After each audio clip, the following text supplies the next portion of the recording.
asegurar de que se oye bien. ¿Se oye bien al fondo? ¿Sí? ¿Arriba también? Bueno, buenas tardes a todos de nuevo. Gracias por la invitación. Verdaderamente, cuando una persona está detrás de ti 3 años, 3 años ha estado Blas detrás mío, para que encontráramos un espacio para organizar esto, pues te tienes que sentir, yo diría que al menos conmovido. Conmovido porque, bueno, los astros se unieron y hoy podemos celebrarlo. Siento una profunda admiración por lo que hacéis desde Cambi, las personas que estáis más en el día a día y las que de todas maneras, aunque no estéis tan al día a día, estáis conectados, porque creo que esto es lo que nuestra sociedad necesita. La mayor parte de los problemas que tenemos, por no decir todos, desaparecerían con mayor humanismo. Si en lugar de vernos como objetos, nos viéramos como personas con extraordinaria dignidad. Empecé a estudiar esto, ahora tengo 61 años, con 17 años, gracias a un libro escrito desde el campo de la medicina que hablaba de que los médicos griegos hace 2500 años, el gran padre Hipócrates entre ellos, el padre de la medicina, el juramento hipocrático que os sonará, habían descubierto algo absolutamente sorprendente. Habían descubierto que se podía curar con las palabras. Nosotros que entendemos que las palabras son, bueno, pues cosas para comunicarnos, nos cuesta muchas veces en nuestra ceguera mental darnos cuenta de que las palabras abren o cierran mundos. Los griegos hace 2500 años se dieron cuenta de eso. Se dieron cuenta que la conversación, la interacción entre los seres humanos abría espacios de curación física.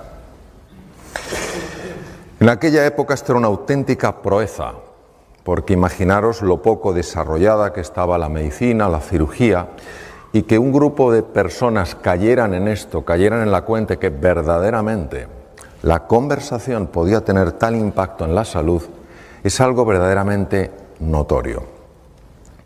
Movido por esto empecé a estudiar este fenómeno, empecé a buscar información que conectara la mente y el cuerpo, pero en aquella época no existía nada, no se había publicado nada. Busqué bastante porque todavía la medicina negaba no desde la negación dura y inflexible, sino desde que no se le ocurría que el cuerpo y la mente estuvieran conectados. Pero por fin encontré un artículo norteamericano que hablaba precisamente de esto, de una ciencia que es la psiconeuroendocrinoinmunología, que empezaba a mostrar que los procesos mentales afectaban al sistema inmune, que es el sistema de defensa del cuerpo, todos hemos oído hablar de él, nos defiende frente a bacterias, virus y tumores. Fui tirando del hilo y, bueno, tiré tanto del hilo que hace 12 años yo vi que ya tenía que dar un salto. Ya no podía estar con el nivel de cirugía con el que estaba y con el nivel ya de investigación y temas de esos en el que estaba. Y decidí dejar la cirugía, me reinventé, proceso muy difícil de entrada por el vértigo después de una cirugía de tantos años y una consulta muy grande, pero estoy sumamente agradecido y gracias, entre otras cosas, a ese salir de mi zona de confort, pues hoy tengo la suerte de estar con vosotros y con vosotras. Vamos a hacer un viaje juntos, entonces voy a pedir que pongáis la posición del cuerpo que pondríais para un viaje fascinante. Los que estáis de pie también se puede tener un viaje fascinante de pie, ¿a que sí? Bien. Vamos a hacer un viaje fascinante, obviamente no un viaje hacia afuera, vamos a hacer un viaje hacia adentro, que son los más fascinantes. Porque los de fuera, bueno, es raro que nos... Es difícil... Me ha quedado ahora mejor. Es que yo creo que cuando muevo el cuello voy a tener que estar así. Bueno, los viajes fascinantes, una de las cosas que tienen es la capacidad de sorprendernos, y no hay nada que nos pueda sorprender más que el viaje interior, porque el viaje exterior muchas veces, oye, pues ves cosas y dices, qué bonito, qué edificio, te impresiona, pero yo creo que lo que te sobrecoge es el ser humano, lo que te sobrecoge es la naturaleza, lo que se te sobrecoge de repente es ese atardecer que yo veía desde el aeropuerto de Alicante, ¿no? Eso es lo que te sobrecoge. Bien, a ver, sí. Eso es. Esto es de lo que vamos a hablar, lo tenéis en el programa, vamos a hablar de la magia que hay al otro lado del espejo. Soy muy aficionado a la mitología, mi último libro es un libro sobre la mitología y el despertar humano, y el espejo es el espejo de Narciso. Narciso en la mitología griega era aparentemente un joven guapísimo, un joven absolutamente con todo lo que una persona puede tener de atractivo, pero era muy arrogante, era muy soberbio. Él se sabía muy guapo porque todas las doncellas suspiraban por él. Y un día entró en el bosque, pero claro, Narciso en aquella época no se usaban tanto espejos, o sea, el espejo de hoy en día pues tiene su origen hace muchos años, pero en aquella época la fábula tiene tanto poder porque no había espejos, es decir, Narciso por alguna razón nunca se había contemplado. Él estaba sorprendido de que tuviera tanto efecto en las mujeres. Un día entró en un bosque y había una ninfa que se llamaba Eco porque la diosa Hera, la mujer y hermana de Hércules, se había enfadado con Eco y le había dejado una voz de tal manera que todo era un eco. Si decía hola era hola, hola, hola, hola, hola, hola, hola, hola. Y entonces Eco vio pasar a Narciso, que se metió en aquel bosque, inmediatamente se enamoró de él y salió con los brazos abiertos pues para encontrarse con él. Y Narciso directamente la despreció. Ella se retiró sollozando al bosque y él encontró algo que nunca había encontrado, encontró un pequeño estanque. Y al asomarse en el estanque se vio reflejado. Se enamoró tanto de sí mismo que quiso atrapar la figura. Se lanzó al agua intentando atraparla y se ahogó. En ese estanque mítico, aparecía una flor, que era un narciso, que recordaba de alguna manera el paso de Narciso por allí. Pues todos somos de alguna manera Narciso, no porque algunos seamos especialmente guapos, que sabemos que no lo somos, pero sí porque todos a veces nos creemos que somos un poco más que el vecino. Un poco más listo, un poco más santo, un poco más sabio, un poco mejor formado. Y esta arrogancia, este no mirar más allá del espejo tiene enormes repercusiones. Lo que se perdía Narciso era una visión más amplia de la realidad. Cuando Narciso miraba y se veía reflejado, solo podía verse a sí mismo, estaba totalmente centrado en él. Y era incapaz de ver a nadie, ni siquiera a Eco. A Eco no es que la despreciara, a Eco es que la ignoraba. ¿Hay mayor desprecio que no hacer aprecio? ¿Hay mayor desprecio que ser un mueble? Que estés en un sitio, a lo mejor un sitio modesto y que nadie que pase te saluda. Nadie te desprecia, pero tampoco te muestran aprecio. Es muy interesante lo que la medicina ha ido observando, lo que se ha ido descubriendo en distintos campos sobre el impacto que tiene esto. Y por eso nosotros en nuestro viaje de aventura, en nuestro viaje de descubrimiento, vamos a ir más allá del espejo. Ir más allá del espejo no solo es profundizar, ir más allá de nuestra propia imagen, trascenderla, ir más allá, sino también ampliarla para poder ver a Eco y a tantos seres humanos que hay a nuestro alrededor. Esto que veis aquí es absolutamente incomprensible, pero es una de mis grandes pasiones. Tú ves esto y dices, esto es una cosa que no tiene sentido. Esto se llama el ojo mágico. Y si entrenas la mirada desde esta distancia, me cuesta más, si entrenas la mirada te darás cuenta de que toma 3 dimensiones, aparecen 4 planetas, un delfín en 3 dimensiones y una tortuga. Esto es así, se llama así. Miradlo, podéis encontrar muchas figuras en montones hay libros y tal y cual, entonces tienes que adiestrar la mirada y llega un momento en que se hace 3 dimensiones y lo que no tenía sentido lo tiene todo. Vamos a ver cosas que para la mente no tienen sentido, pero que para la vida lo tienen todo. Es decir, vamos a ver, hoy vamos a aprender a mirar de una manera especial para ver en 3 dimensiones. Aquello que vale la pena ver en 3 dimensiones. Porque cuando tú ves, yo me puedo quedar mucho tiempo mirando estas cosas, porque cuando ya tienes habilidad, que no es cuestión más que dedicarle tiempo, es que son figuras tan bonitas y dices, no es posible, o sea, estoy viendo 3 dimensiones y parecía que no había nada. Bien, vamos a hablar de los 2 elementos que en mi experiencia personal he visto que son los que nos ayudan a ir más allá del espejo, a ir más allá de nosotros mismos. Uno es el encuentro. ¿Qué es el encuentro? Lo veremos. Es hallarte con la otra persona. Es decir, dejas de ser el centro de un círculo y se crea una elipse que tiene 2 círculos, tú y yo. Como decía Martin Buber, eso es un nosotros.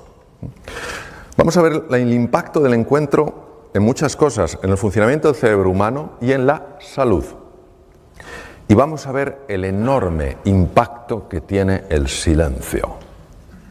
Algo que para nosotros ha perdido como todo el valor. Esto es como el sueño. O sea, yo recuerdo hace muchos años en Madrid un cartel de una bebida que no comentaré que decía: ya dormirás bastante cuando te mueras.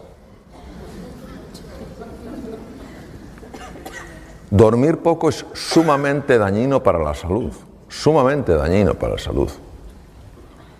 El sueño no es una pérdida de tiempo, el sueño es un momento de reparación del organismo. Y hay muy pocas personas que realmente puedan dormir menos de 7 horas y estar bien. No digo que no las haya, hay muy pocas. Pues lo mismo pasa con el silencio y lo vamos a explorar juntos. ¿Cuál es el opuesto al encuentro? La rivalidad. No la competitividad, la rivalidad. ¿Entendéis la diferencia, no? La rivalidad tiene una connotación diferente a la competitividad. La rivalidad tiene un toque distinto. El otro es mi rival, es mi enemigo. Estoy enfrentado a él, estoy enfrentado a ella. Y el segundo es el ruido y las prisas. Los datos no se publican porque no es políticamente correcto a nivel mundial contarlos, pero si supierais cómo está escalando la ansiedad y la depresión. Hace no mucho me invitaron a un programa de televisión de una determinada comunidad autónoma y me dijo el periodista: doctor, quiero que se prepare para la primera pregunta que le voy a hacer, porque no es fácil de contestar. Cuénteme, ¿por qué en esta comunidad autónoma se consumen 7 millones de envases mensuales de ansiolíticos y antidepresivos, que es el mismo número de habitantes de la comunidad? Y dije, porque esto no es la comunidad suya, es el mundo entero. Las prisas y el ruido mental enferman. El silencio sana. Y vamos a ver por qué. Porque esto, si lo dices, pues está muy bien, pero si lo soportas, desde la ciencia por lo menos le podemos dar otra pensadita. Vamos a hablar del encuentro. ¿Qué es el encuentro? El encuentro es cuando tú tienes una intención real de aproximarte a otro ser humano, tienes una voluntad de cooperación, no sabes en qué vas a cooperar, pero tienes una voluntad de cooperación, hay un deseo de comprender de verdad a la otra persona, hay una disposición a escuchar. Escuchar es bastante complicado porque la mente mete mucho ruido y entonces uno no escucha porque está pensando cómo responder, y por eso es una cosa que hay que entrenar. Y generosidad en el contribuir. Generosidad en el dar. Que recibes de vuelta, estupendo, pero no lo haces por recibir de vuelta, lo haces porque quieres vivir así. Nosotros vamos a través de ejemplos, a través de metáforas, a través de ciertas explicaciones, vamos a profundizar en eso que hace al encuentro tan saludable psicológica y biológicamente a la persona. No juzgar desde nuestro propio marco de referencia. Todos tenemos un marco de referencia, todos tenemos una experiencia a la vida, una manera de ver las cosas. Es inherente al vivir. Y tendemos a filtrar todo lo que llega de acuerdo a ese marco de referencia. Y os voy a poner un ejemplo contándoos una historia sobre la que luego trabajaremos para que entendamos un poco esto cómo opera. En la antigua Roma hay una historia que dicen que había un senador llamado Casio, que era muy admirado por su sabiduría, por su cultura, por sus conocimientos, y era todavía más admirado desde que hacía poco tiempo, pocos años, se había casado con la mujer más hermosa de toda Roma y además la más rica. Esta mujer además le había dado un hijo varón que sin duda sería su heredero y claro, les parecía que este hombre todo lo hacía bien, era culto, era inteligente, en los debates en el Senado era siempre el que decía la cosa más relevante, se había casado por una mujer por la que suspiraban todos los romanos, encima una mujer con un gran patrimonio, en fin, lo tenía todo. Pero resulta que Casio anuncia que se divorcia de Helena, su mujer. En ese momento, algo pasa en el Senado. Empieza a haber un tumulto, empiezan a comentar entre ellos, empiezan a cuchichear. Y algunos de los que se llamaban sus amigos caen en la cuenta de que se han equivocado juzgando a este senador, que para nada es tan sabio ni es tan listo, sino que es un imbécil, porque solo un imbécil se podía haber divorciado de una mujer tan hermosa y tan rica como Helena. Un día, los tres amigos, supuestamente amigos, que más criticaban, a escondidas por supuesto al senador, estaban hablando en una calle de Roma, precisamente de eso, de nuevo, casi hasta disfrutando en su crítica a ese hombre al que habían tomado como tan inteligente y que había demostrado, por el contrario, ser tan torpe. Y no se dieron cuenta, porque estaban tan metidos en su conversación, que el senador, por pura casualidad, iba bajando por la calle. El senador, al verles a los tres, a sus tres amigos, se alegró muchísimo. Pero como veía que estaban como haciendo una piña, pensó que hablaban de algo muy personal y se acercó con prudencia. No empezó a gritarles, ¿qué tal estáis? Se acercó con prudencia, se acercó lo suficiente para escuchar con perfecta claridad cómo le criticaban. De repente, uno de los tres notó la presencia del senador. Senador, pero ¿por qué no nos has dicho que estabas aquí? En fin, tenías que habernos avisado. ¿De qué hablabais? El hombre sabía perfectamente que lo había oído todo. Por tanto, no podía disimular. Y dijo, senador, tienes que entendernos. En fin, no digo que sea correcto lo que hemos hecho, pero tienes que entendernos, hombre. Siempre te habíamos tomado por una persona muy sensata, muy sabia, y claro, no, comprende que nos ha descolocado que te hayas divorciado de Helena, una mujer por la que suspiraba toda Roma. El senador no contestó. El senador se agachó, se quitó una sandalia y se la dio. Dime qué te parece mi sandalia. El hombre cogió la sandalia. ¿Qué tiene que ver la sandalia, senador? Esto no tiene nada que ver con lo que hablamos. Tú simplemente dime qué te parece mi sandalia. El hombre, sin comprender muy bien aquello, tomó aquella sandalia, empezó a observarlo y tocó una piel tan suave que jamás antes había tocado nada igual. ¡Qué piel! Pero qué suavidad, cómo se desliza la mano. Jamás toqué una piel tan suave. Y entonces se fijó en la hebilla, una hebilla de oro macizo, con una orfebrería, con una filigrana tan compleja, que jamás había visto a nadie capaz de hacer algo tan exquisito. Dijo, ¿y esta hebilla? ¿Esta orfebrería? ¿De dónde puede salir algo tan perfecto? Y devolviéndosela al senador le dijo, senador, sin duda es el mejor calzado que se puede encontrar en todo el Imperio Romano. Y entonces el senador le dijo, sí, entonces tú me podrás decir en qué punto me molesta mi sandalia al andar. Esto es lo que nos pasa muchas veces, es decir, Independientemente no es un justificar si la razón fue o no fue. Es que aquella sandalia aparentemente tan bella no era cómoda, pero había que convivir con ella para verlo. Tener en cuenta que cuando hablamos del encuentro no hablamos de estar de acuerdo, estamos hablando de entender a la otra persona. Decía, sé amable pues cada persona con la que te cruzas está librando su ardua batalla. No lo sabemos. No sabemos por lo que está pasando un ser humano. No sabemos si está en un invierno en su vida. Y a lo mejor eso, no digo que justifique, pero sí explica su enfado, su irascibilidad. Cada persona tiene su historia y cada uno sabe cuánto le pesan y le duelen sus heridas.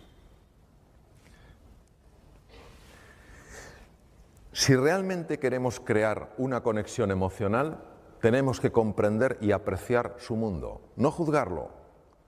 Tampoco hay que estar de acuerdo, no hay por qué estar de acuerdo con que él, el senador, se divorcie de Elena o se deje divorciar. Se trata de comprender su mundo. Y para ello, creo que lo primero es hacer preguntas desde el verdadero interés y la curiosidad. Los senadores, sus amigos, dieron por hecho algo sin siquiera haber hecho la mínima investigación. La mínima. Eran amigos del senador, le podían haber cogido aparte y decirle, senador, somos tus amigos, podemos tener una conversación privada así. Oye, mira, nos ha sorprendido esto. ¿Qué es lo que ha pasado? Y el senador habría sentido que se le daba una oportunidad para expresarse. Una oportunidad para expresar su sentir. La mayor parte de las personas no necesitamos que nos den la razón, necesitamos sentirnos escuchadas y comprendidas. Lo segundo, escuchar para conectar con su mundo, sentimientos y necesidades. No podemos, veréis, la escucha es un proceso que a nivel cerebral no se puede dividir. No se puede dividir. Si estás con la escucha dividida, con la atención dividida, la tienes empobrecida, sí o sí. Es que el cerebro funciona así. Pero es tan importante la atención enfocada. Cuando una persona está hablando, yo recuerdo, estuve en Los Ángeles formándome con una persona que se llama el Dr. Poster, y es un hombre con bastante juventud acumulada, puede tener unos 82, 83 años, y es un hombre muy gracioso porque va con un gorrito galés, es norteamericano, pero va con una gorra galesa y va así, va despacito, tal cual, aunque hay gente con esa edad, mi madre tiene 89 y va a pilates, o sea, pero él iba así. Pero cuando se sienta, eso hay que verlo, se transforma. Cuando se sienta a escuchar, entonces una ocasión yo le vi en un ejercicio de escucha con una psicoterapeuta, solo estábamos médicos, psicoterapeutas, estábamos con él trabajando, le vi algo asombroso. Yo jamás había visto a nadie escuchar así, nunca en mi vida. Era algo que se podía tocar, sentir, palpar, indescriptible con el lenguaje, inefable, no se puede escribir con palabras. Pero tuvo un efecto increíble porque aquella psicoterapeuta, que seguro que hacía un papel estupendo, como todo ser humano, arrastraba heridas. Salió una herida cuando tenía 5 años. El nivel de escucha de este hombre me produjo tal impacto que le dije, profesor Poster, yo he visto algo extraordinario, me gustaría que me dijera, a ver Mario, ¿qué es? Digo, yo le he visto escuchar a usted como no he visto escuchar a nadie en mi vida. ¿Cómo lo hace? Y va el hombre, y como diciendo, aquí va a haber suspense. Y me dice, es que cuando yo me siento frente a alguien, Mario, no dejo que algo se siente conmigo. Y se calla. Le digo, mire usted, yo me he hecho 14.000 kilómetros para venir por aquí, para venir con usted. No es suficiente. Diga más cosas. Dígame qué es lo que no deja que se siente con usted. Y me dijo, la preocupación. Cuando yo me siento con una persona, no dejo que a mi lado se siente la preocupación. ¿Preocupación de qué? De otras cosas que tengo que hacer, de lo que tenía que haber hecho, de lo que tendré que hacer. Y luego afortunadamente siguió y me dijo, cuando yo me siento delante de un ser humano, quiero claramente transmitirle a esa persona que ella para mí en ese momento es todo mi mundo. A ver, estamos en familia. Cuando alguien te presta atención de esa manera, ¿cómo no te vas a sentir valioso? Te sientes como la joya de la corona. Pero cuando alguien no te presta atención de esa manera, lo que el ser humano siente, lo que uno siente es, no debo valer mucho cuando se me presta tan poca atención. Procesos automáticos, por cierto. Haz que se sienta comprendida. Sencillamente. Son cosas muy sencillas, pero nada fáciles, porque la mente interfiere. Por eso es la importancia del silencio. ¿Por qué es tan importante el encuentro? ¿Cómo nos afecta la rivalidad? Nada de lo que vais a ver aquí lo aprendí en los 6 años de mi carrera de medicina, donde por cierto estudié mucho. Tuve que dar muchas vueltas por el mundo para enterarme de esto. Cuando creo que esto es esencial incorporarlo en todos los niveles de la sociedad. Vamos a ver. Os presento al profesor Hans Selye, la máxima autoridad que ha habido en el mundo en todo lo relacionado con el estrés. De origen húngaro, formado en Praga, se fue a la Universidad McGill en Canadá como ayudante de laboratorio y acabó siendo el jefe de todo el departamento de investigación después de los 25 años. Cuando hablas de estrés, hablas de Selye, porque Selye fue el gran descubridor de los mecanismos del estrés. Y os voy a contar un poco lo que pone aquí. Selye habla de que hay un momento en el que cuando una persona está homeostasis, que decía equilibrio, está en equilibrio y se encuentra con algo que lo vive como una amenaza, por eso se activa la alarma, una amenaza, y la amenaza no tiene que ser física, o sea, no tiene que ser que te encuentres con un tigre por la calle, puede ser la amenaza a sentirte criticado, la amenaza a sentirte avergonzado, la amenaza a sentirte humillado, ¿vale? O sea, amenazas emocionales, y él habla específicamente también de ellas. Observar lo que pasa. Se produce un intento de resistencia. La resistencia produce un enorme desgaste en el ser humano. Una enorme resistencia. Intentando contraatacar, pues tú más. ¿Sabes lo que os digo? Pues tú más. O huir, yo quiero salir de aquí y me quiero esconder, o bloquearte. Son las 3 formas de resistencia que utiliza el ser humano y también los animales.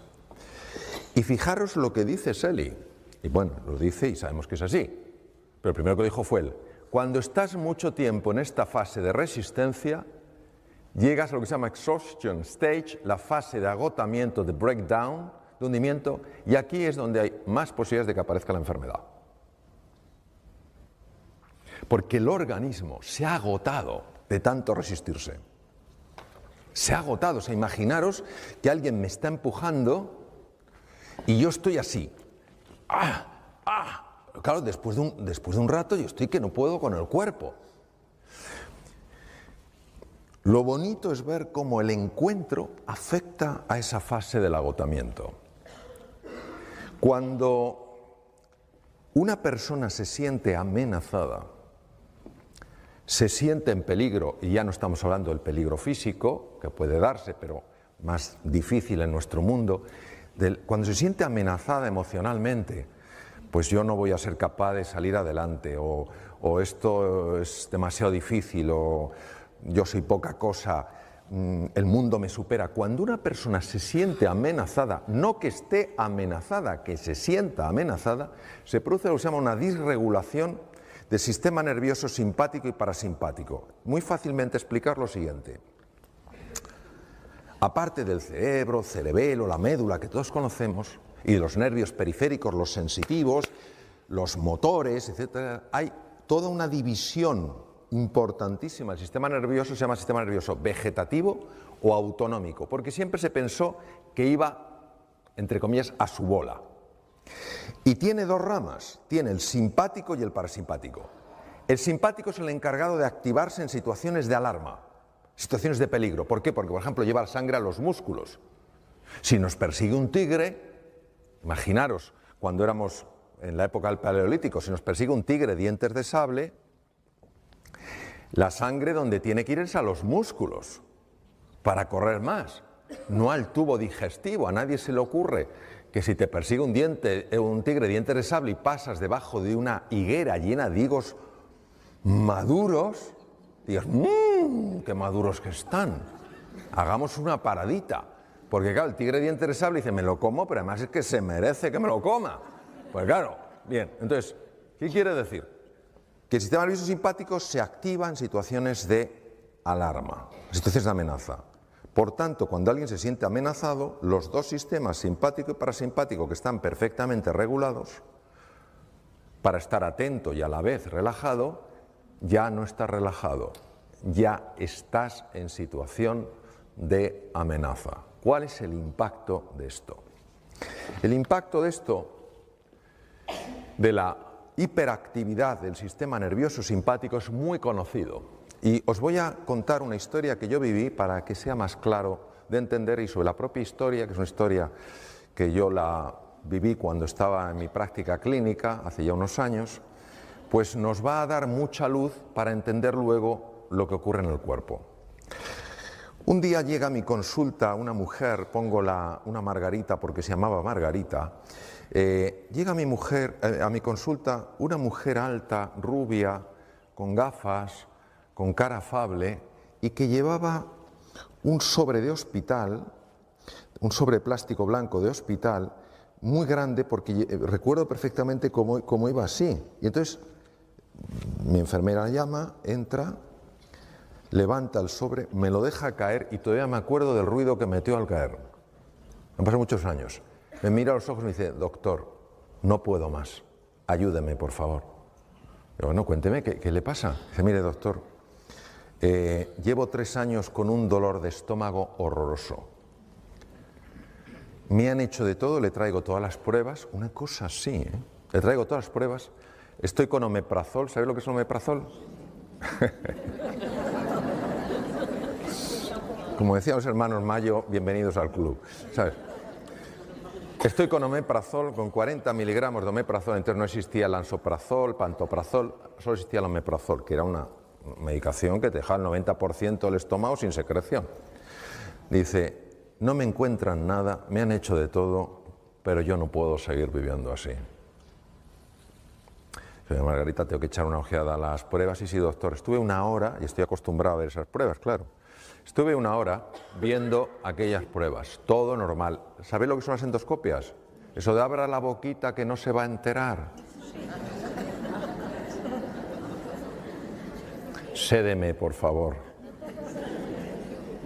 Yo recuerdo una vez, yo todas las pedía con sedación. Me acuerdo una vez que me viene un enfermo y me dice, me viene primera vez a la consulta y me dice, doctor, si usted me va a pedir otra endoscopia, prefiero que me abra en canal.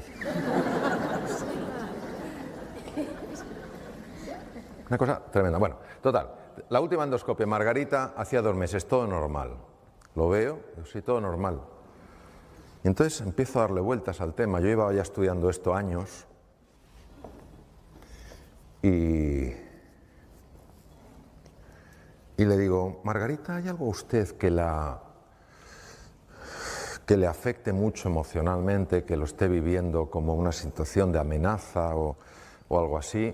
Y se queda ella mirando y dice, no, doctor, yo estoy casada, tengo mis hijos, todo va bien, están todos bien, sanos, gracias a Dios.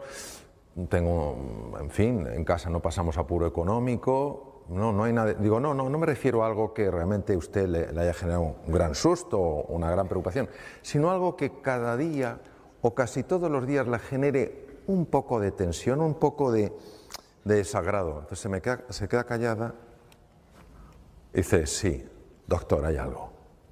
Digo, ¿qué? Mi jefe, no le soporto. Y en ese momento me vino como un insight, dije, Margarita, ya tengo una posible solución para usted.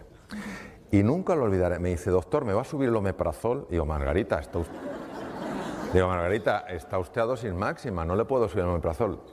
Y va y me pide como en tono suplicatorio, ¿me pedirá entonces otra endoscopia?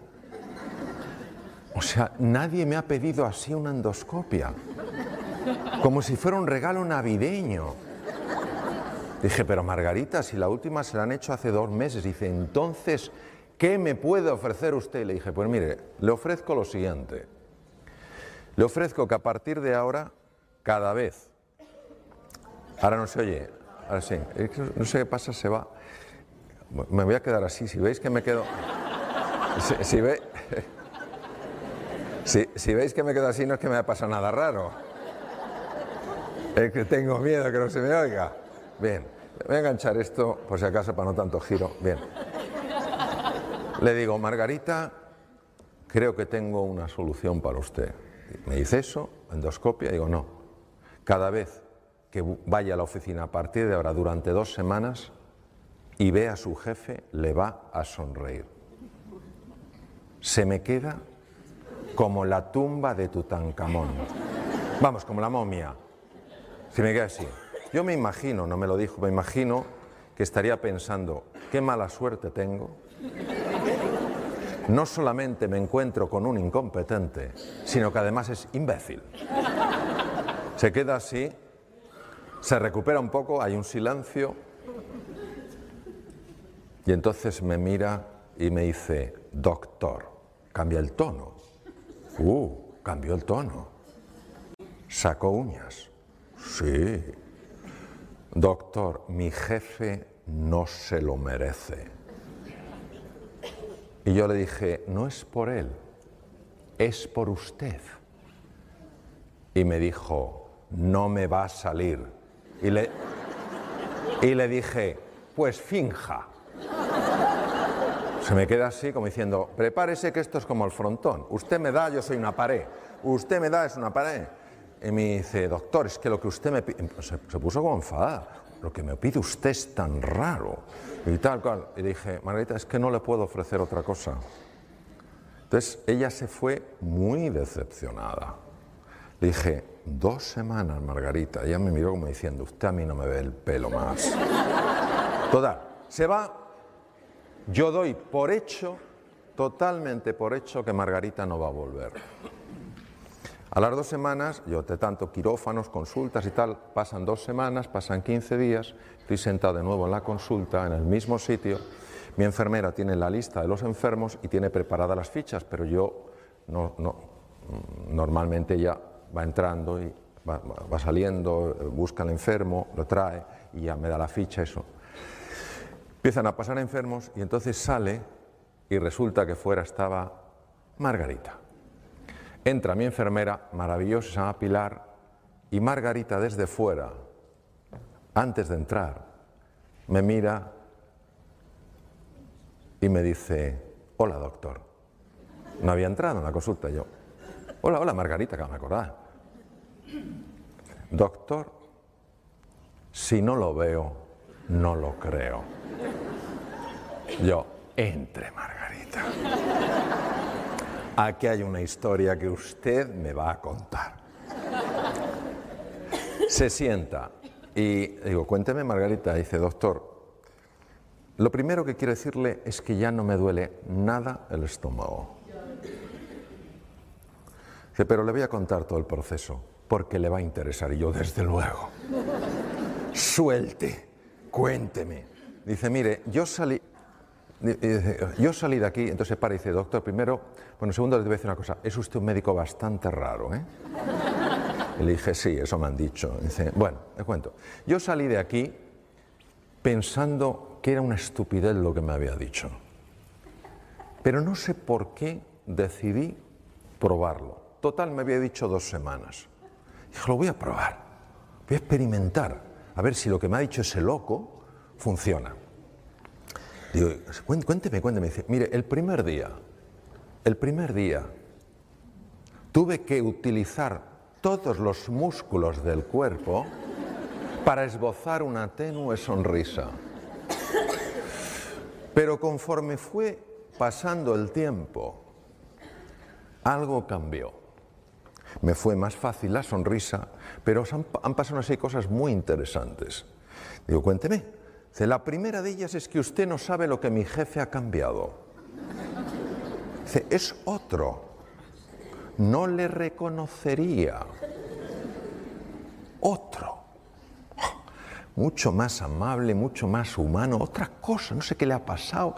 Algo en su casa se ha debido arreglar, no sé qué. Otro. Lo segundo, como le digo, doctor, es que se me ha quitado por completo el dolor de estómago, pero no me he quitado el omeprazol hasta que usted no me lo dijera. Me dice, pero sí, me he quitado el Almax. Ella no me había dicho que tomaba Almax. ¿Sabéis los que son pobrecitos del Almax? Bueno, el sobrecito Almax, ella se lo bebía como quien bebe un vaso de agua. Entonces en la oficina todo el mundo la veía tomándose el Almax. Dice, doctor, entonces como dejó de dolerme el estómago a los pocos días, y ni siquiera le había hecho el Almax, y el Almax lo toma todo el mundo, el omeprazol no me lo quité, pero el Almax sí. ¿Y sabe lo que ha pasado, doctor? Le digo, ¿qué? Que mis compañeros se han dado cuenta y se han acercado a mí y me han preguntado, Margarita, ¿ya no tomas Almax? Y yo les he dicho, pues no. ¿Y eso? Pues que me he encontrado con un médico que me ha dicho dos cosas y se me ha quitado el dolor de estómago. Va, me mira y me dice, doctor, prepárese que le viene toda la oficina. Entonces, el tema es...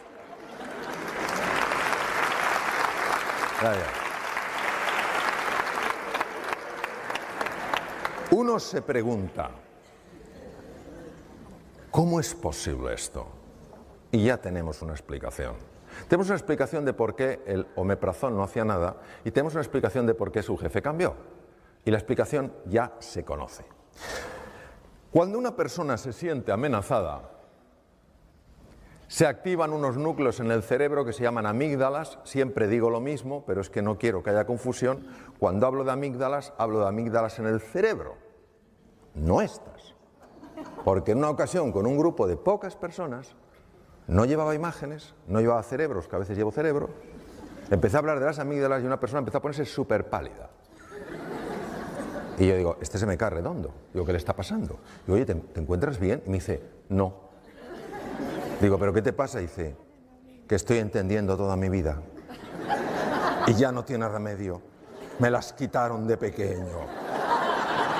Vean, la confusión viene de que amígdala en griego es almendra y se parecen a estas, pero no son estas. Están en el cerebro.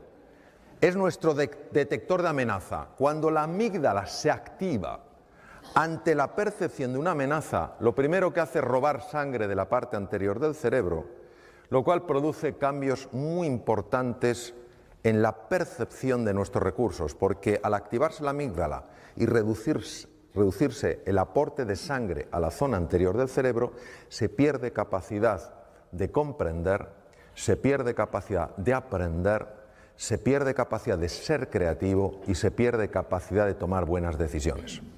Por eso cuando tú, Blas, antes hablabas del sentido positivo de la vida, incluso en la enfermedad, es muy importante porque si tú la enfermedad solo la vives como una amenaza, no podrás encontrar recursos naturales que tienes que te pueden ayudar a tomar vías que favorezcan la curación, porque ni siquiera las verás. Por eso un niño, una niña en un colegio, en una escuela, un estudiante en una universidad, donde sea, una persona en una empresa, que se sientan amenazados, no que estén amenazados, que se sientan amenazados porque no hay una cultura de encuentro, de cordialidad, de afecto, y activen estos centros, no importa lo inteligentes que sean, no podrán comprender, no podrán aprender, no podrán ser creativos. No porque no lo tengan, sino porque cuando se activan las amígdalas, el riego de la zona anterior del cerebro se reduce. Y esto explica perfectamente por qué determinados jóvenes que no van bien en un contexto y no aprenden, cuando les cambias el contexto, les cambias la forma de enseñanza, aprenden y aprenden muy deprisa. Pero es que el efecto en el cuerpo es también muy marcado y uno de los efectos es en el estómago. Cuando una persona se siente amenazada, y Margarita se sentía amenazada por su jefe, que no necesariamente la estaba amenazando, pero ella se sentía amenazada, el sistema nervioso simpático hace exactamente lo mismo que si te persiguiera un tigre. El tubo digestivo lo paraliza. ¿Entendéis? Porque no te vas a poner a comer si te persigue un tigre. ¿Qué pasa con un estómago que se paraliza? Un estómago que se paraliza es un estómago a través del cual la comida no puede fluir bien. La comida, cuando no fluye bien, se estanca. Cuando se estanca, se pudre. Cuando se pudre, fermenta. Cuando fermenta, produce gas. ¿Qué hace el gas? Hincha las paredes del estómago. No hay medicación, bueno, algunas que te reducen el gas, pero el omeprazol, por más que te baje el ácido, si el problema no es el ácido, el problema es la dilatación del estómago. En el momento en el que Margarita empezó a buscar el encuentro al principio con una tenue sonrisa forzada, estaba mandando al cerebro un mensaje: tú no sonríes en presencia de la amenaza. ¿Os imagináis el tigre y que digas tú, ¡oh, qué oportunidad! ¡Oh, charlemos! No. Entonces, el simple hecho de el propio cuerpo disponerlo para el encuentro y la sonrisa es así, es suficiente para que el sistema nervioso simpático se desconecte y se active el parasimpático. ¿Por qué se le quitó el dolor a Margarita? Porque el estómago empezó a funcionar. Ella no tenía ningún problema de estómago, por eso en las endoscopias no se veía nada, no había nada. Porque la dilatación no se ve en la endoscopia. Bien. Cuando al profesor Hanseli, del que os he hablado, le entrevistaron porque se hizo muy famoso, en una de las entrevistas de radio le hicieron una pregunta normal. Su respuesta fue singular. Estamos hablando de un fisiólogo puro que se pasó 25 años en laboratorios. No estamos hablando de un místico, no estamos hablando de alguien, de un filósofo, no estamos hablando de un gran humanista, hablamos de un biólogo puro. Le preguntaron, profesor Selly, ¿qué es lo que podemos hacer en una sociedad tan distresada? El distrés es el estrés negativo, como el de Margarita, el que daña. ¿Qué podemos hacer en una sociedad tan distresada para bajarlo? Contestación de Hanseli: ganarse el amor de su vecino. ¿Cómo es posible que este hombre fuera capaz de intuir cosas que se han descubierto muchos años después? Parte de la genialidad de él. Hoy en día sabemos que cuando una persona se encuentra con otra, con estos lazos de afecto, de cordialidad, de voluntad, de cooperación, automáticamente el cerebro produce una sustancia llamada beta-endorfina. Es un analgésico natural potentísimo. Capaz. Es como si tuviera algo y dijera, vuelve al centro, que te estás yendo. Capaz de reducir el dolor físico. Se sabe que es real, se sabe que es beta-endorfina real, no es algo imaginario, porque se bloquea con naloxona. Es decir, verdaderamente está bloqueando una molécula, es decir, el ser humano en el encuentro experimenta menos dolor. Imaginaos el impacto que tiene esto en medicina.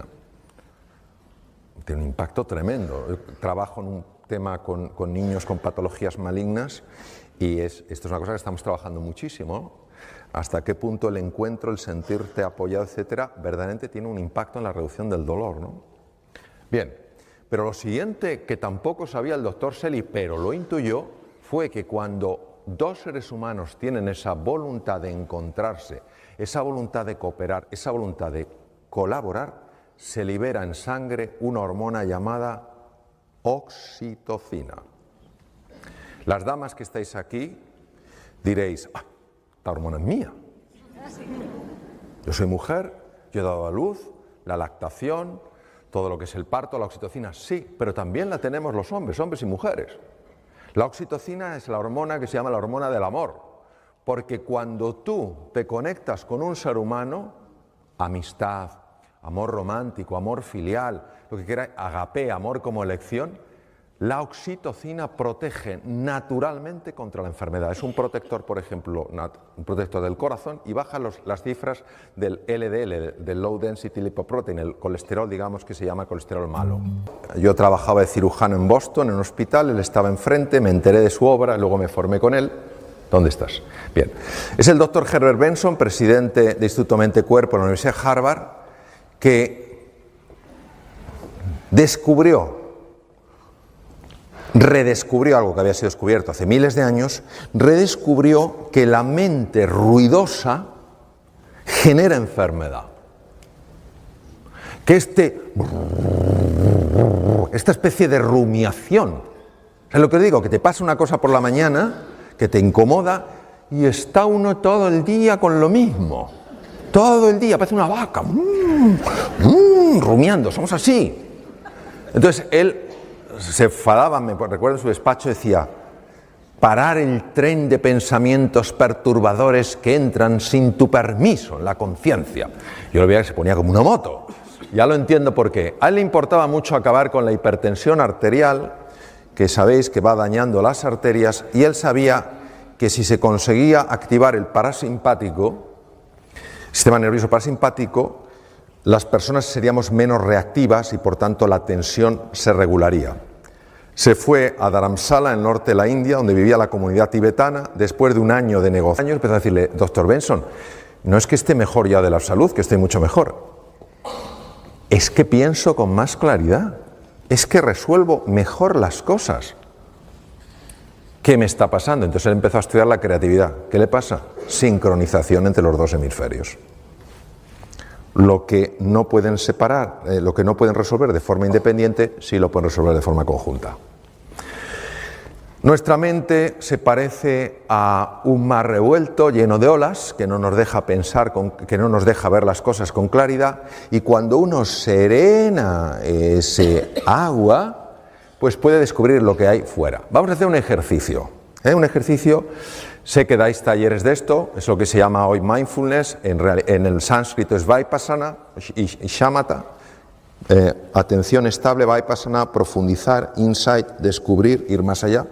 Entonces, los que estáis sentados os voy a pedir que toméis una posición en la silla, los que estáis ya en posición de loto, tal cual, ahí veo varias personas en posición de loto, no tengo nada que decir, loto, medio loto, en fin.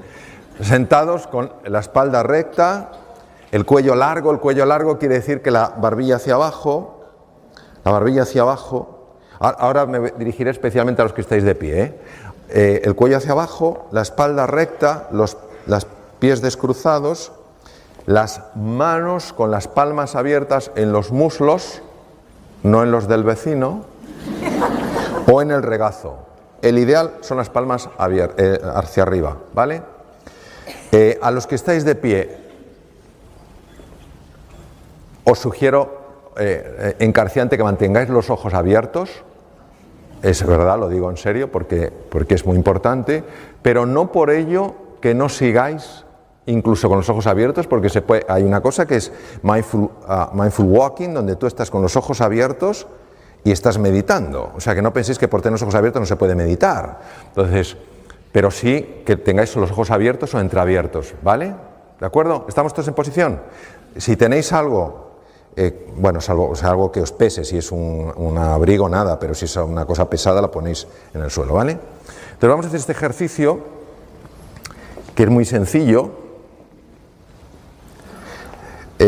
La sugerencia, la propuesta, la oportunidad es cerrar los ojos o dejarlos entreabiertos, porque los ojos abiertos se despista muy fácilmente. Si decides cerrarlos, que sea cerrar suavemente, nada de cerrar diciendo aquí no entra ni un fotón.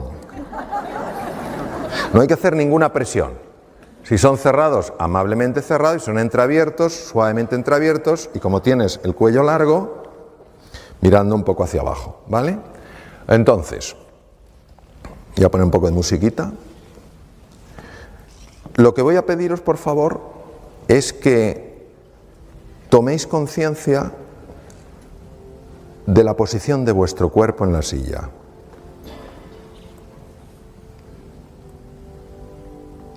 Los pies apoyados en el suelo. la espalda recta sin tensión, el cuello largo, como si nos tiraran suavemente de la coronilla con una pequeña cuerda, las manos amablemente apoyadas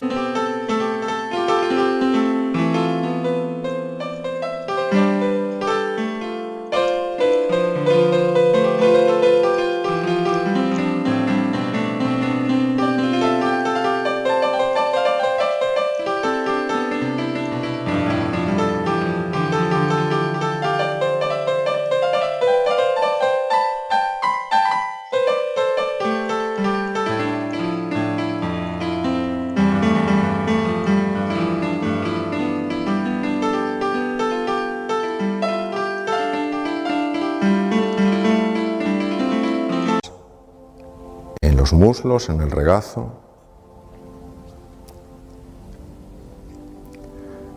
Y empezamos ahora a sentir las sensaciones del conjunto de nuestro cuerpo. No es visualizar, no es pensar, es notar las sensaciones de nuestro cuerpo. Hay algunas partes que se pueden sentir más, tal vez las manos, los pies, cualquier parte es igual de válida.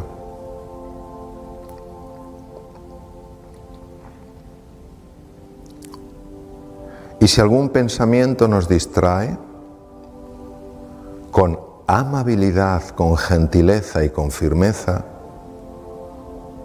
volvemos a llevar nuestra atención a las sensaciones de nuestro cuerpo.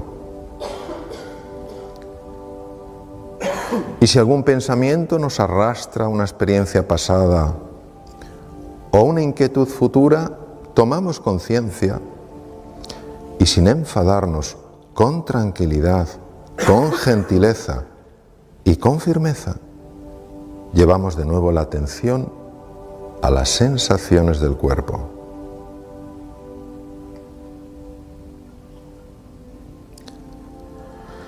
Y ahora vamos a poner nuestra atención en las sensaciones de la respiración. Cuando respiramos, tomamos aire por la nariz. Cuando expiramos, expulsamos aire por la nariz.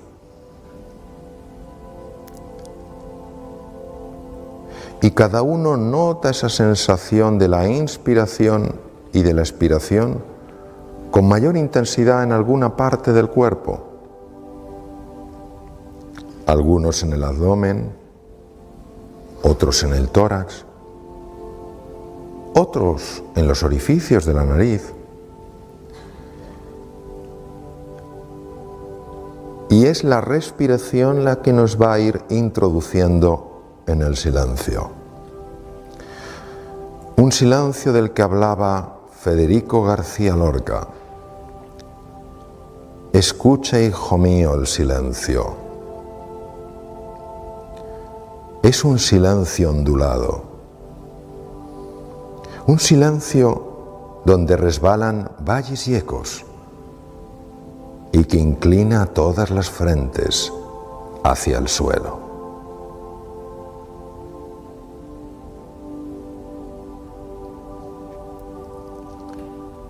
Vamos dejando que la respiración nos vaya conectando más y más con ese silencio que contiene los sonidos más bellos, con ese vacío origen de cualquier forma.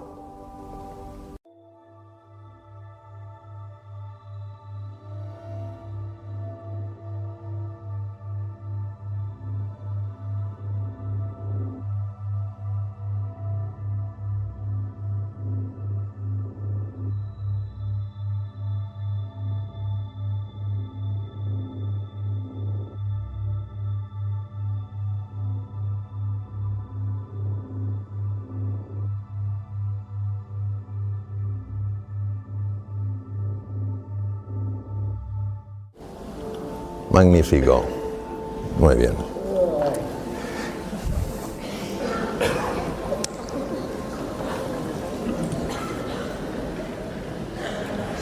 Este es el último mensaje que tengo para vosotros y para vosotras. Las batallas, desde luego, se libran fuera, pero las guerras se ganan dentro. Muchas gracias.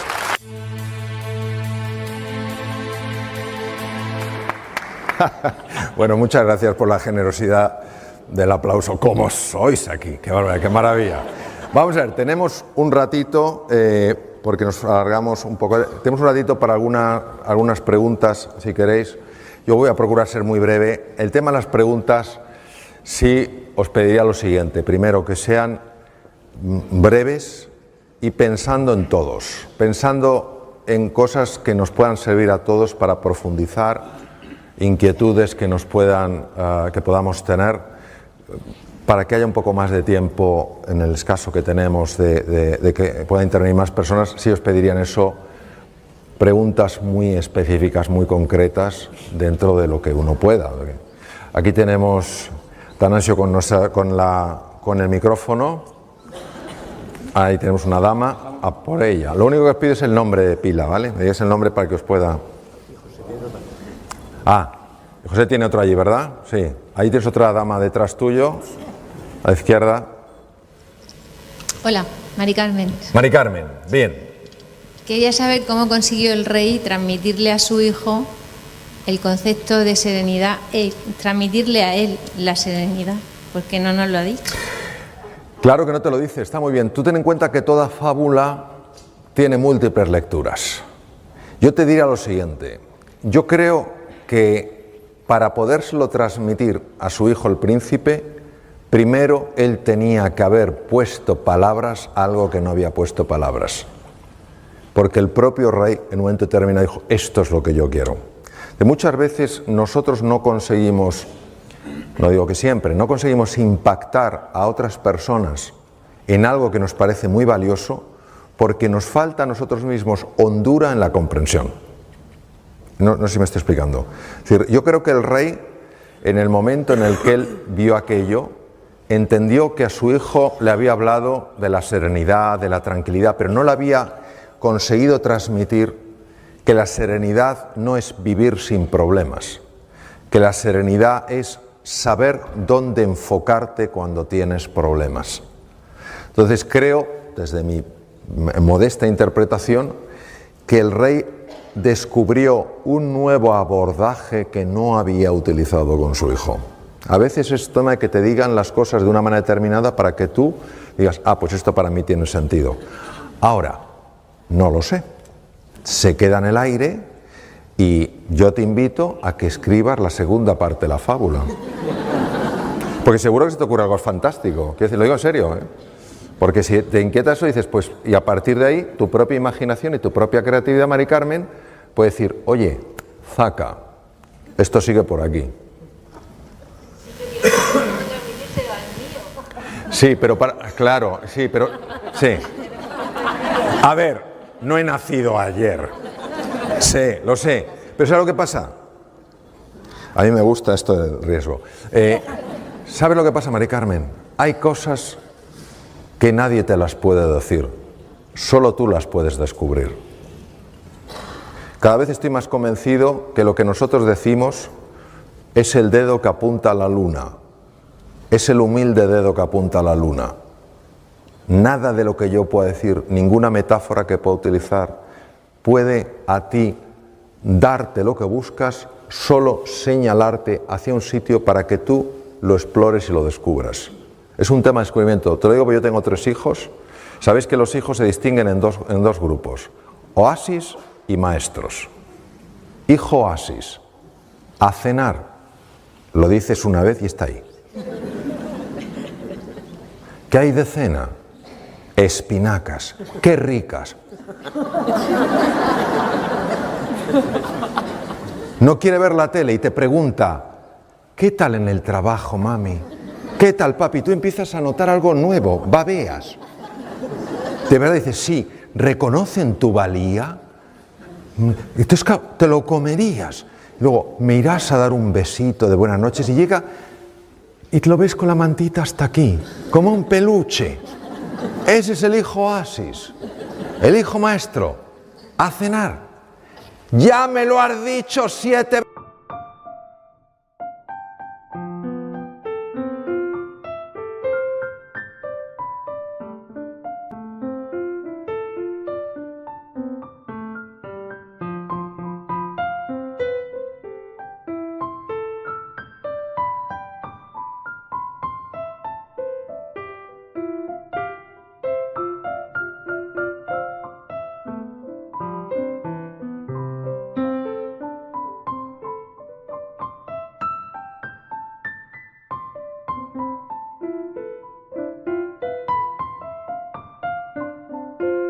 veces.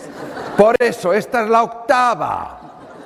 ¿Qué hay de cena? Espinacas, ¡qué asco! ¿Quieres que hablemos? No tienes tema. ¿Cuáles nos gustan más? Los oasis.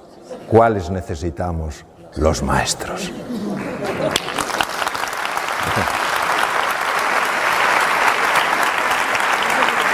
Te lo digo porque de mis tres hijos, un oasis, Sócrates y Platón. Y no admito que nadie compita por esos lugares, ¿eh? Sócrates y Platón, búscate otros, Séneca, Pitágoras, tienes muchos, Sócrates y Platón, o sea que sé. Y al final me he dado cuenta de que si yo cambio, cambia todo. Que no veo el mundo que es, veo el mundo que soy. Y hasta que no lo descubrí yo, las cosas no se transformaron. Es lo que hay. Es para ti. El aplauso es para Mari Carmen. Buenas tardes. Buenas tardes. Mi nombre es de pila. Apolonia Celdrán. ¿Apolonia? Sí. Muy bien. Siéntese, Apolonia, póngase cómoda. Particularmente el libre albedrío. Es que no oigo bien por el micrófono, póngaselo más cerca. El libre albedrío. El libre albedrío, vale. Que no ha salido en la conferencia. ¿Qué quiere decir con el libre albedrío? ¿Respondemos de una manera que nosotros podemos controlar o obedecemos a otra?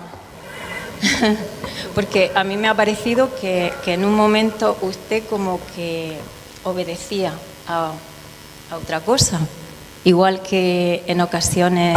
¿Que obedecía a qué cosa? No sabría explicarlo, no tengo a lo mejor las palabras apropiadas para poder decir tal cosa. Vale, yo creo que la he entendido. Ahora, aquí hay nivel, ¿eh? Polonia, vaya pregunta de nivel, vamos a ver. Lo que voy a decir es mi visión personal, totalmente. Porque va a ser peculiar, ¿vale? Entonces, que cada uno use su criterio para su propia reflexión, ¿vale? Yo creo que mientras estemos atrapados en la mente condicionada, lo único que haremos será replicar en el presente y en el futuro el pasado.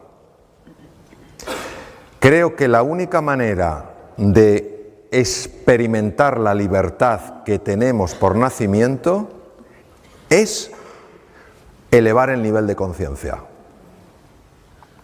y ver en cuántas ocasiones la mente me arrastra al pasado, me quiere proyectar al futuro, me quiere comparar, me quiere subir, me quiere bajar. Y la sola observación sin juicio, como quien observa algo interesante, en mi forma de experimentar las cosas, en ese momento sientes algo que es libertad. Ahora, dicho eso, para mí,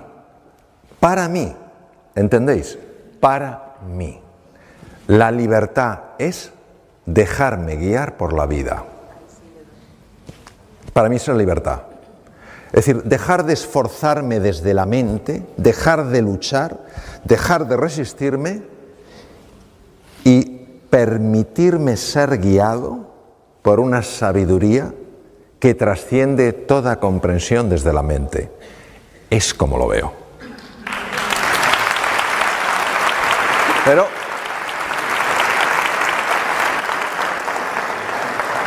teníamos otro por allí, ¿verdad? Ahí tenemos otra dama. Perdón. Hola, soy Pilar. Pilar. Estaba interesada en el tema de la enfermedad, ¿no? ¿Se está oyendo arriba la pregunta? Vale. Yo también tengo 3 hijos, tengo oasis y maestros. Sí. Y estaba interesada en el tema de la enfermedad, el ejemplo que ha puesto del estómago y el omeprazol y De tal. Margarita, sí. Sí, podría decir algo al respecto sobre la celiaquía. O es una patología, porque claro, no paran de salir enfermedades nuevas y se ven desde muchos puntos de vista. Está muy bien, muy bien. Bueno, es muy bien, vamos a ver. Es un error conceptual pensar que el cuerpo y la mente van cada uno a su bola. Esto es como pretender... Oye, cuando me salgo un poco, me da, ¿eh? Es que no me permite nada. Vamos a ver. Esto es como la palma y el dorso. Se pueden distinguir, pero no se pueden separar. ¿Qué quiere decir? Que los estados emocionales, los estados afectivos son también estados corporales. El tubo digestivo contiene su propio cerebro. Para que os hagáis una idea, tiene 500 millones de neuronas y la médula espinal tiene 100. El tubo digestivo produce el 90% de la serotonina que maneja el cuerpo y el cerebro. La serotonina es la hormona más importante relacionada con los estados de calma, de serenidad, de felicidad. La mayor parte de las neurotrofinas, hormonas cerebrales que regulan la creación de nuevas conexiones, procede del tubo digestivo, el BDNF, por ejemplo. La mayor parte del sistema inmune depende del tubo digestivo. ¿Qué quiere decir? Que aunque estamos en el amanecer de una nueva comprensión, situaciones en personas normales, pero que puedan afectarle de alguna manera a su estado de ánimo, podrían sin duda tener una repercusión en cualquier órgano, en temas autoinmunes, en temas como la enfermedad celíaca, en un montón de cosas. Hay enfermedades, por ejemplo, como las enfermedades inflamatorias del intestino, colitis ulcerosa y enfermedad de Crohn, donde se sabe que una ayuda psicológica mejora excepcionalmente la enfermedad. ¿Qué quiere decir? El equilibrio, por eso, todo lo que es el mindfulness y todo esto, donde se está desarrollando en Estados Unidos, sobre todo, que empezó hace 30 años, en 79, en la Universidad de Massachusetts y en la Universidad de Harvard con Herb Benson, donde está desarrollándose en hospitales, porque sabemos que están ayudando a las enfermedades. ¿En qué grado? Decir que solamente el estado afectivo de una persona no es multidimensional, también comemos muchas porquerías sin saberlo, hay muchos alimentos que son muy tóxicos y que generan muchos problemas digestivos, pero sí es un factor. Es como cuando se habla ante la enfermedad. Dice, la actitud positiva. La actitud positiva es un factor importantísimo en la enfermedad. ¿Es el único? No, claro que no es el único. O sea, si yo me tomo, lo voy a decir un poco para que se entienda, si yo me tomo un bote de cianuro que mata 1 miligramo, mata a un caballo, no tengo nada que hacer. Pero hay un montón de trastornos donde el componente actitudinal, actitud quiere decir cómo me relaciono yo con una enfermedad, tiene un enorme impacto.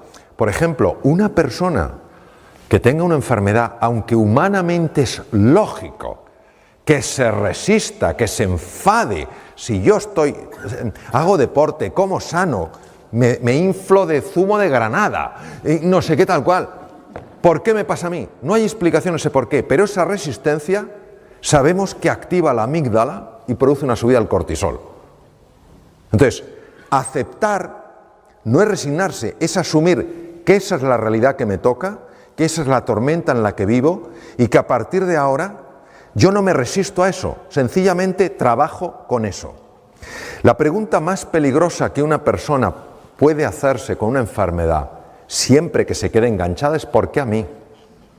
Porque no hay respuesta. No hay respuesta hoy en día.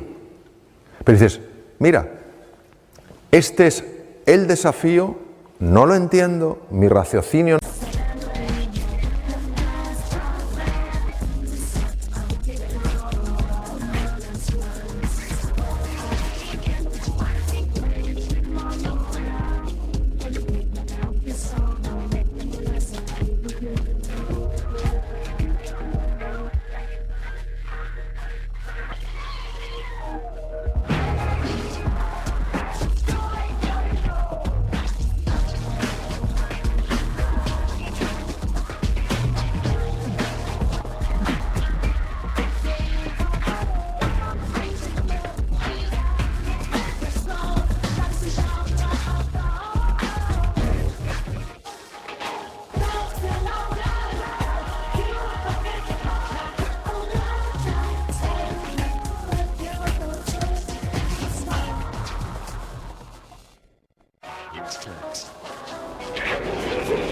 No lo entiendo, no me gusta, es lo que hay, dejo de resistirme. Es un factor que se utiliza muchísimo, por ejemplo, en el MD Anderson en Houston, institución que conozco bien. Entonces, que se dedica solo al tratamiento de cáncer. Es decir, quiero transmitir lo siguiente. El estado de ánimo no es lo único que puede hacer sanar o enfermar a una persona, pero sí es un factor muy importante. Y cuando uno está haciendo frente a una enfermedad, sea la enfermedad celíaca, sea un Crohn, sea una patología maligna, necesita todos los recursos. No puede darse el lujo de quitarse uno. Y una actitud positiva, un asumir esta es la realidad, esto es un camino para una mejora que ahora yo no entiendo, pero que va a suceder en mi vida, ese abrirse, que para la mente es absolutamente absurdo, por eso hay que ir a otro nivel, creo que es muy importante. Entonces, no puedo contestar, fíjate, ni creo que se haya contestado en ningún sitio a eso. Creo que es una gran pregunta, lo único que diría es que hay muchos factores. Siento no poder llegar más hondo, ojalá. Donde no puedo llegar tengo que decir no sé. No me lo voy a inventar, claro.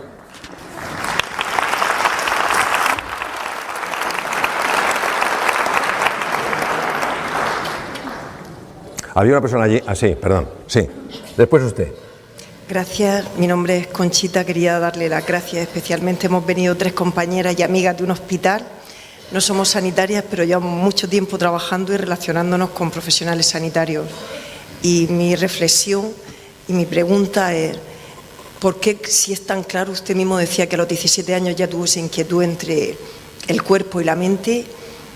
Hace tiempo no, pero ahora ya se sabe que efectivamente el lenguaje del amor, lo que conlleva, usted lo ha explicado muy claramente, la biología, desde la magia, ¿por qué sigue habiendo en la sociedad una parte importante y en el mundo sanitario ese escepticismo para poder estar abierto y no solamente genera escepticismo, sino ironía o chanza, cuando lo único que podría redundar es beneficio en los pacientes, en la sociedad y en los propios profesionales? Muy bien.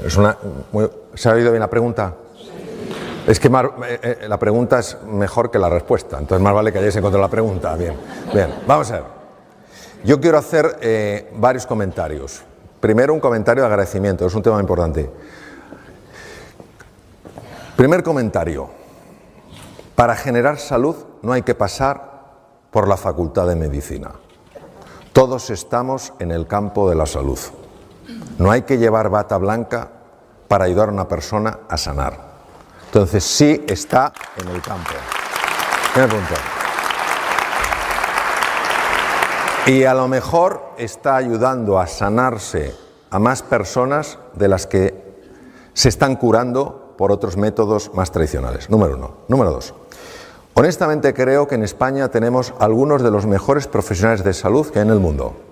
Realmente. He viajado mucho y creo que tenemos unos profesionales de salud, y por profesionales de salud hablo de todas las personas que trabajan en el medio hospitalario, todas absolutamente importantes. Todas absolutamente importantes, todas absolutamente claves. Ahora, pertenecemos a un paradigma, que quiere decir una forma de ver, en ese paradigma, en nuestra forma de ver, el que da los recursos para sanar es el médico, es el hospital. Y cuesta ver, porque no es un ver con los ojos, es un ver con la conciencia, cuesta ver que hace ya 2500 años nuestro padre Hipócrates dijo, a los médicos nos dijo, no nos olvidemos de que quien verdaderamente cura es el organismo. Cuando algo nuevo surge, las estructuras, las sociedades, las culturas se sienten amenazadas. Porque para la mente dualista de la que participamos todos, el control y el estatus son clave. Y nos puede dar la sensación de que en la cercanía, en el encuentro, pierdo control y estatus. Entonces me siento inseguro. Es una ficción.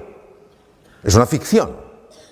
Porque no hay nadie que se pueda sentir más seguro que cuando establece contacto con otro ser humano en encuentro. Entonces, es eso. Y de hecho, por ejemplo, el mindfulness que está tan en boga, que procede del Vipassana y Shamatha, en el sánscrito, en el 79 fue creada la primera clínica de gestión del estrés. Y ahora es un boom. Han pasado más de 30 años, que es lo que tarda un paradigma en cambiar. Eso es lo que pasa. Entonces, ¿qué pasa? Que yo creo que no hay que enfadarse, porque si uno se enfada, no está comprendiendo a la otra persona. Pero tampoco hay que dejar de hacer aquello que tú ves que funciona. O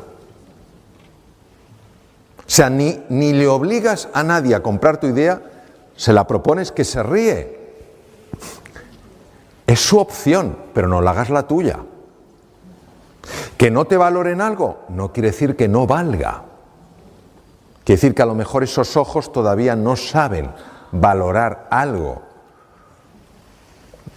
Eso es lo que yo te diría. Porque en el momento en el que uno diga, tú eres un inculto, sabrás muy bien o mucha cirugía, pero no sabes de la relación entre la mente y cuerpo, en el momento en que uno se vuelve dogmático, genera inmediatamente rechazo. Platón lo decía, el orgullo nos separa, la humildad nos une.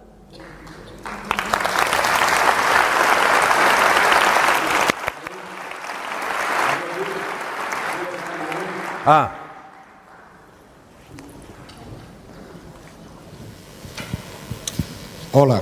Hola. Vamos a ver, mi pregunta va de la siguiente forma. Yo hasta donde sé, cada día aumenta más el número de personas que abrazan lo que se conoce como medicina holística. Sí. La relación mente-cuerpo. Sí. Y usted es un caso aquí. Es una persona que ha abrazado ese tipo de medicina. Sí. Hasta inclusive, y usted lo demuestra, cada vez aumenta más el número de personas que participan de la medicina convencional, pero que abrazan la medicina holística. Pero hay gran resistencia dentro de la medicina convencional a abrazar este tipo de medicina, relación mente y cuerpo. Y se sabe que, usted lo ha descrito, y hasta donde yo sé también, de que se liberan, cuando se establece esa relación mente-cuerpo y se trata con la mente, se liberan una serie de neurotransmisores que facilitan la sanación de la persona. Mi pregunta es la siguiente: ¿por qué existe esta resistencia dentro de la medicina convencional para abrazar lo que es la medicina holística? Vale, gracias.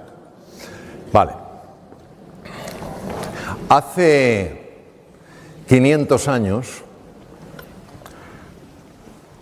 la gente no es que pensara que la Tierra era plana, es que la veían plana.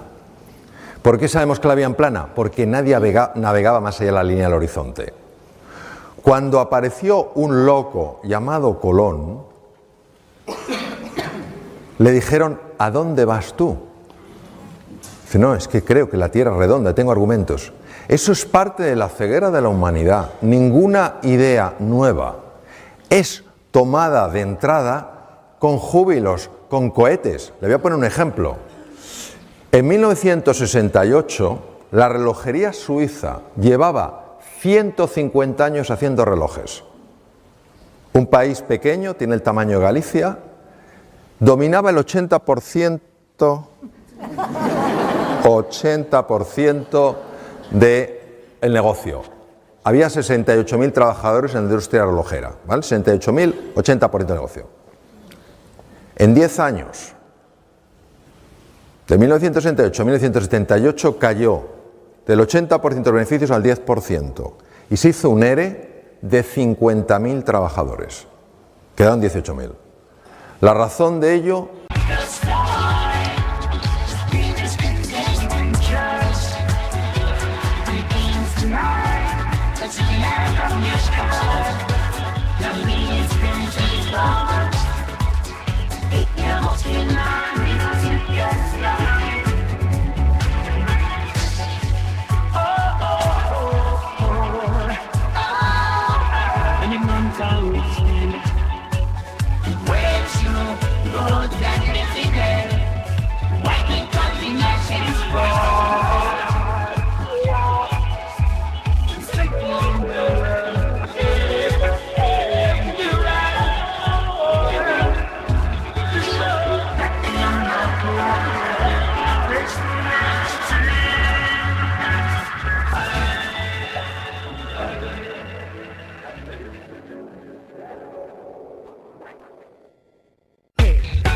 fue la invención del reloj digital, que todo el mundo atribuye a los japoneses, pero fue desarrollado por un suizo, encargado por los fabricantes para crear el reloj del futuro. Se encerró en Neuchâtel, donde están los laboratorios de la relojería suiza, inventó el primer reloj digital de la historia, se le llevó a los fabricantes, que eran los que le habían encargado que creara el reloj del futuro, porque sabían que se puede morir de éxito, y ellos no querían morir de éxito, vieron aquel reloj que daba la hora con absoluta perfección, pero que no tenía lo que un reloj tiene que tener. Ni agujas, ni engranajes, ni cojinetes, ni rubíes. ¿Sabe lo que hicieron? Le echaron. Y él dijo: acepto que me despidan, pero lucharé por la mitad de la patente. ¿La mitad de la patente? Tribunales, llévesela entera. Ese mismo año, en la Feria Anual de Relojería, el inventor puso el invento y Seiko y Texas Instruments sí fueron capaces de ver la dimensión. Mire, tener conocimientos de relojes tenían los relojeros suizos, más que en el mundo. Inteligentes, ¿cómo no van a serlo para tener ese dominio?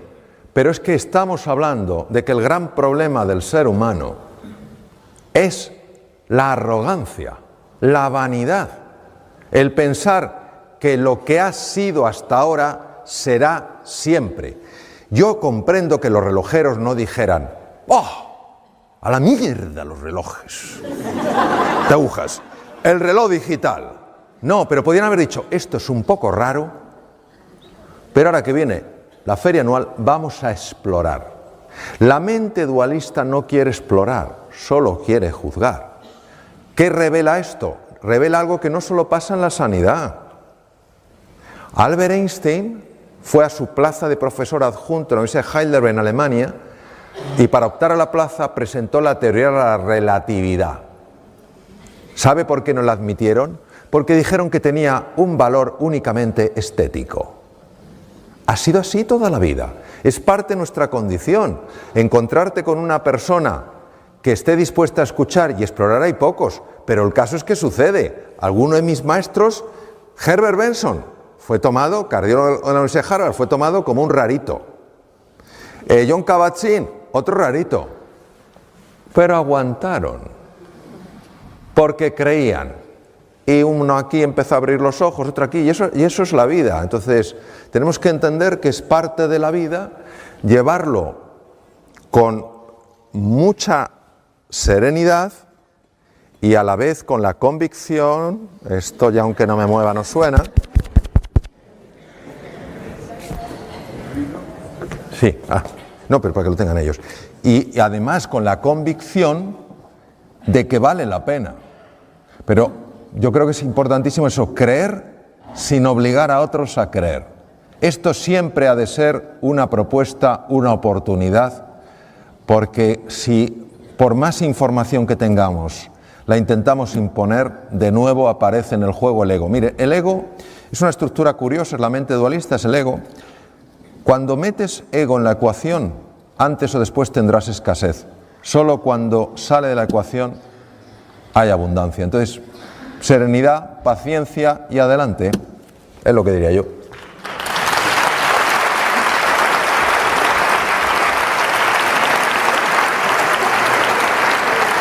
Bueno, debido al tiempo, vamos a hacer una última pregunta, van a hacer, y ya vamos a dar paso a la despedida de don Mario.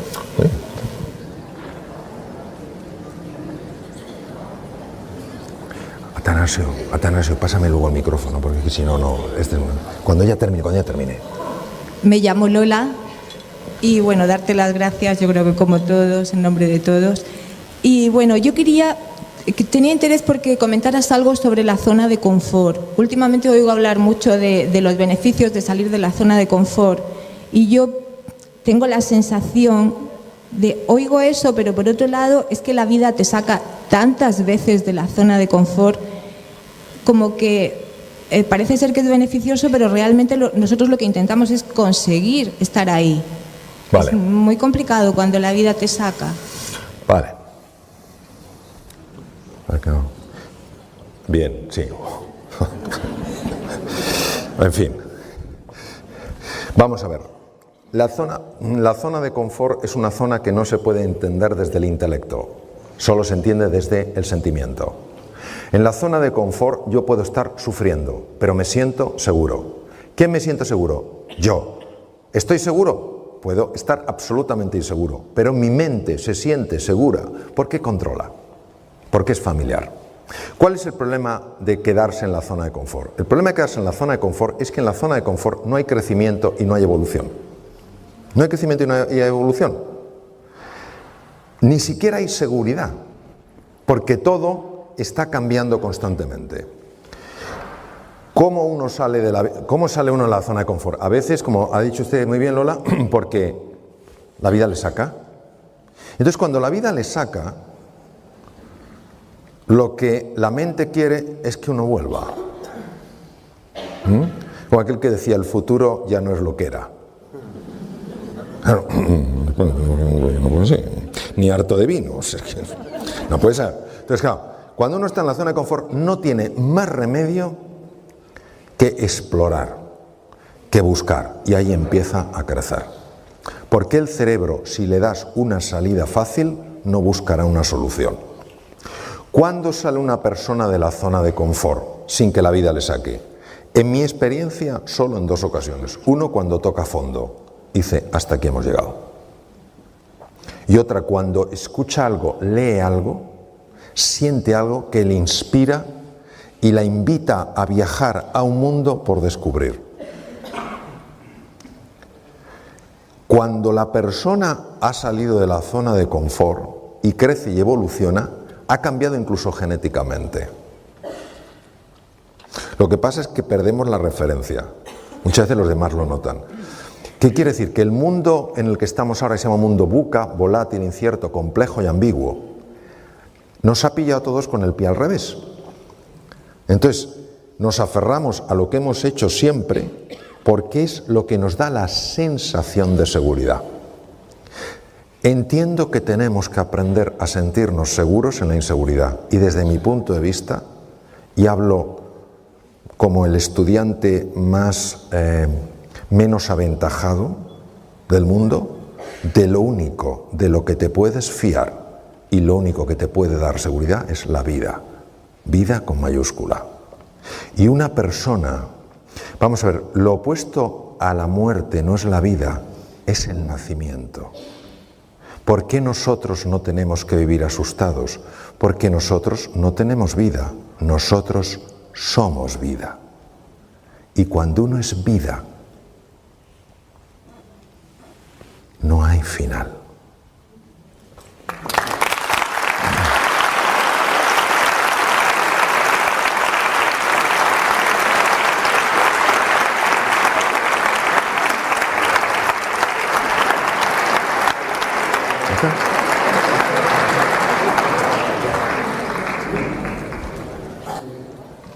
Bueno, pues con esto ya damos por finalizada esta conferencia.